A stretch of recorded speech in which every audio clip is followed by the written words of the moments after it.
Olá pessoal, eu sou o Thiago Ramos e esse é mais um Tudo que você sempre quis saber sobre o Espiritismo e tinha vergonha de perguntar. Então nós vamos lá para mais duas perguntas. A primeira, Tiago, o que fazer ou como agir nesse momento onde nós estamos vivendo tanta inversão de valor, né? Negacionismo científico, cristãos, ou que se dizem cristãos que apoiam tortura, assassinos e abusadores. O que fazer para não entrar nessa mesma onda de ódio e manifestar a religião ou a espiritualidade propriamente dita?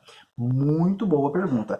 Eu acho que a primeira questão que a gente tem que fazer é não entrar com as mesmas armas, né, não utilizar os mesmos instrumentos daqueles a quem eu acho que está numa posição mais equivocada da história. O Kardec dizia que bom senso é uma coisa estranha, que todo mundo acha que o seu é maior que o do outro, né?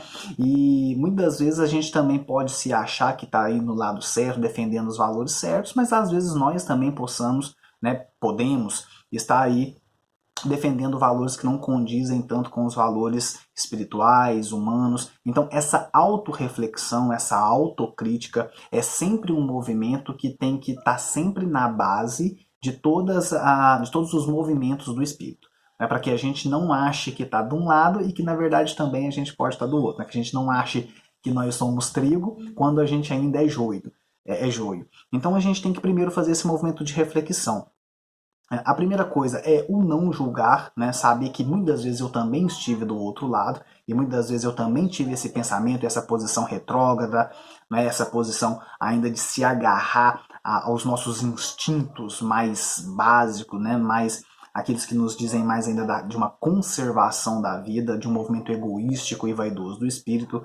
E o que fazer é trazer, de uma certa forma, tentar mostrar que existe vida diferente, existe formas diferentes de poder lidar com uma situação. Porque muitas vezes quando a gente acha que o outro que está do lado errado da história, nós costumamos ter ações do lado de cá enquanto preconceito, enquanto, de certa forma, um certo menosprezo, né, do outro, e às vezes esse diálogo ele não vai para frente justamente por causa dessa posição de menosprezo com aquele que pensa diferente de mim. Eu costumo dizer que Deus ele ama a todos, né, indistintamente. Ele ama quem votou no Haddad na última eleição, ele ama quem votou no Bolsonaro, ele ama até quem anulou o voto.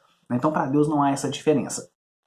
Nós temos que ter uma visão um pouco mais humana e empática, no sentido de que quando há a possibilidade do diálogo, conversar. Se não há a posição do diálogo, né, simplesmente deixar que as pessoas amadureçam no seu tempo.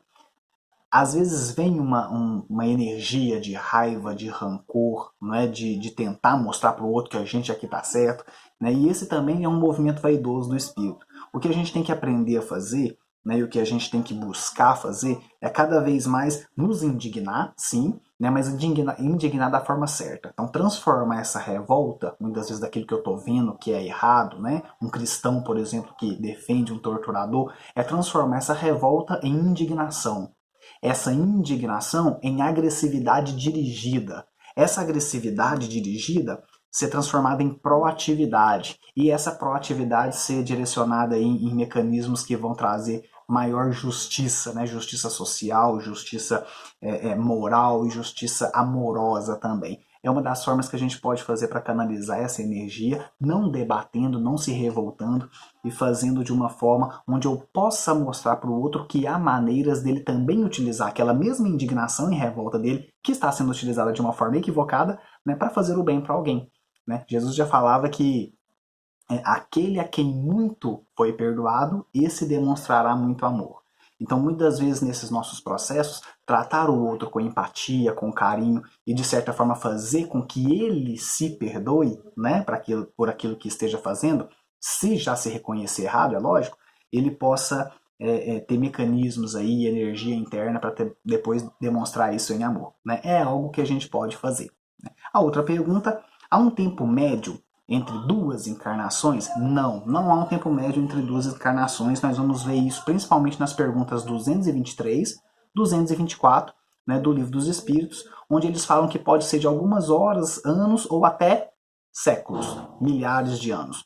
Então não existe um tempo médio. Geralmente em mundos inferiores esse tempo é maior, mais prolongado entre uma encarnação e outra, e em mundos superiores esse tempo é encurtado, né? A encarnação é quase que imediata, a gente vai ver isso lá na 224. Geralmente esse tempo entre uma encarnação e outra é o que determina, por exemplo, o nosso esquecimento do passado, né? Olha que interessante. Quem descobriu isso foi um psiquiatra chamado Ian Stevenson, né? A gente vai ler os livros do Ian Stevenson, foi um psiquiatra, foi um pesquisador muito grande na área da psiquiatria infantil, né? E as mães levavam as crianças até ele, de 2, 3 anos, porque elas falavam, né, elas tinham lembranças de vidas passadas e achavam que a criança estava ficando louca e levava até ele, não um psiquiatra. E ele passou a estudar esse processo. E quanto mais ele passou a estudar, e as informações que as crianças davam, e ele ia buscar, às vezes ele tinha que ir em cartórios para poder pegar uma árvore genealógica, formas de óbito que aquela criança falava de uma outra região completamente diferente de onde ele morava. Então o Ian Stevenson teve que fazer uma busca muito grande, e ele tem livros que retrata tudo isso. E ele começou a ver que esse tempo que o espírito passava no mundo espiritual, muitas vezes determinava ele ter lembranças ou não daquilo que ele viveu lá atrás. Então, geralmente, quando esse tempo era mais curto no mundo espiritual, maior lembrança a gente tinha das vidas passadas. Quando esse tempo era mais longo, a gente esquecia.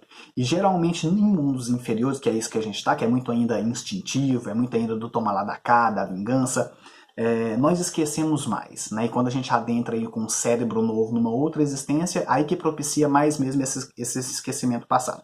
Mas geralmente esse tempo médio, ele é mais longo aqui, porque nós temos que nos preparar mais, estando lá no mundo espiritual, para poder depois voltar aqui para a carne. E geralmente quanto mais evoluído, no sentido de mais entendimento sobre o que temos que fazer aqui nessa vida, ou seja, mais superiores tivermos, menos será necessário esse tempo estando no mundo espiritual. Tá? Então esse tempo ele é relativo para cada espírito, ele é relativo para o tempo que a gente precisa para nos preparar, para voltar para cá, e geralmente é mais longo um pouco nesse plano em que nós estamos aqui, né?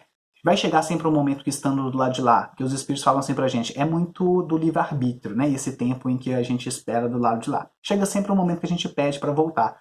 Mas nós também sabemos, dentro da doutrina espírita, que muitas pessoas não pediram para voltar, né? Isso também acontece. E às vezes nós não pedimos para voltar, mas pelo processo em si de evolução que tem que ser feito, muitas das vezes a encarnação é imposta, né? Na pergunta 132.